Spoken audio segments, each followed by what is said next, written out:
Friends, నేను అనుకుంటున్నట్టు మనందరి వారితో సినిమా చేద్దామని మంచి తినే మెడిసిన్, మందు, ఫుడ్ అన్నీ కలిసి అనుకున్న ఆఖరికి తిరుమల శ్రీవారి లడ్డులో కూడా పందె కొవ్వు, పందె నూనె, బర్రెల నూనె, ఏదో నూనె, కొబ్బరి నూనె, అన్ని కొవ్వులు కలిపి నెయ్యి అని చెప్పి అమ్మేసి తక్కువ డబ్బులకు వస్తాయని స్కామ్ చేస్తున్నారు. ఎంత దారుణంగా అయితే మనిషి బతికి ఇలా తయారవుతున్నాడు అంటే కష్టం.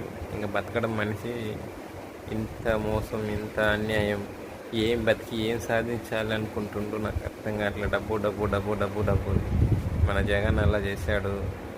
ఎవడైనా సరే ఇదే కాదు, ఒక డైరీ పాల మిల్క్ కూడా మేగడ అంతమందం కడుతుంది, ఇంతమందం కడుతుంది అని దాంట్లో వెన్న వస్తుంది అంటే వెన్న రావట్లేదు, డాల్డా వస్తుంది అంటే కొవ్వులు కలుపుతున్నారు. ఒకసారి జాగ్రత్తగా ఆరోగ్యాలని, అందుకే అనేది ఎవరిని ఏది నమ్మకండి, మనం మేలుకోవాలి. Okay, please.